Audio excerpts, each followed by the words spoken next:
কই, কোথাও কেউ নেই তো। তুই এখানে কাকে দেখলি? আমি আমি একটু আগেই দেখলাম এক মহিলা ঘরের ভেতরে হেঁটে যাচ্ছিল, কিন্তু হঠাৎ করে হাওয়ার মতো মিলিয়ে গেল। নেহা সামনের ঘরটার দিকে এক দৃষ্টিতে তাকিয়ে রইল। সবাই তাকে অনুসরণ করে। সে এক দৃষ্টিতে তাকিয়ে আছে সেই খোলা দরজার দিকে। কয়েক সেকেন্ড আগেও সেখান দিয়ে কেউ হেঁটে গিয়েছিল। নেহা, তুই সত্যি বলছিস এখানে কেউ ছিল?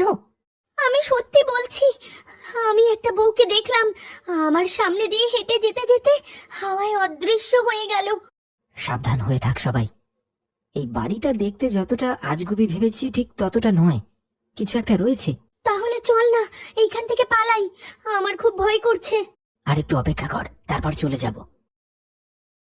তারা ধীরে ধীরে এগিয়ে গেল সেই ঘরের দিকে। দরজার কপাটটা আধ খোলা। হালকা ঠান্ডা বাতাস আসছে ভেতর থেকে, আর ভেসে আসছে কারণ নুপুরের শব্দ, যেন ভেতরে কেউ হেঁটে চলে বেড়াচ্ছে। ঋদ্ধি কাঁপা কাঁপা হাত বাড়িয়ে দরজাটা ঠেলল। একটা ক্যাঁচ ক্যাঁচ শব্দ করে ধীরে খুলে গেল পুরনো কাঠের কপাট। ঘরের মাঝখানে একটা পুরনো কাঠের বিছানা, আর বিছানার একপাশে পড়ে রয়েছে একটা কঙ্কাল।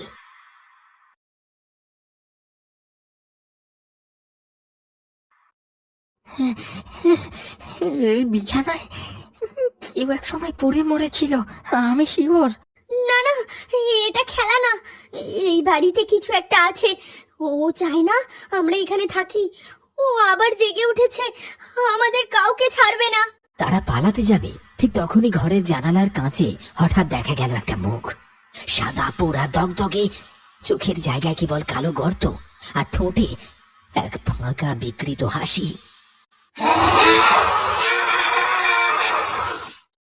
তিনজনে একসাথে চিৎকার করে পিছিয়ে আসে। হঠাৎ করে দরজাটা ভেতর থেকে বন্ধ হয়ে যায়।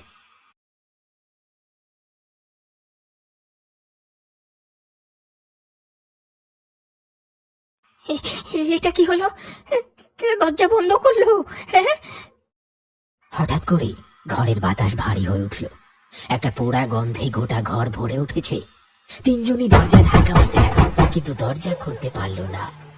সবার কানে ভেসে আসছে একটা মেয়ের কান্নার শব্দ।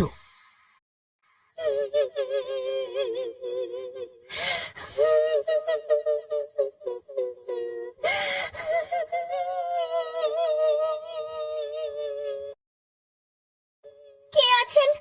দয়া করে আমাকে যেতে দিন, আমাদের ভুল হয়ে গেছে। আমরা আর আমরা আর কোনোদিন আসবো না। তোরা কেন এসেছিস আমার ঘরে? তোরা জানিস না আমি এই ঘরেই থাকি? তোরা আমাকে কেন বিরক্ত করতে এসেছিস? আমি তোদের কাউকে ছাড়বো না। আমরা এত কিছু জানতাম না, আমরা শুধু জানতে চেয়েছিলাম এই কথা সত্যি কিনা। সব সত্যি, কিন্তু তোরা এসেছিস মজা নিতে। সবকিছুতেই হাসি ঠাট্টা। আজ তোদের মজা দেখাবো। ঘরটা যেন হঠাৎ ঠান্ডা বরফের মতো হয়ে উঠল। তারা অনেক চেষ্টা করলো সেই ঘর থেকে বেরোনোর। তিনজনেই দরজায় ধাক্কা মারছে, কিন্তু তবু দরজা কিছুতেই খুলছে না। আর ঠিক তখনই নেহা ধীরে ধীরে পেছনে তাকালো, আর দেখতে পেল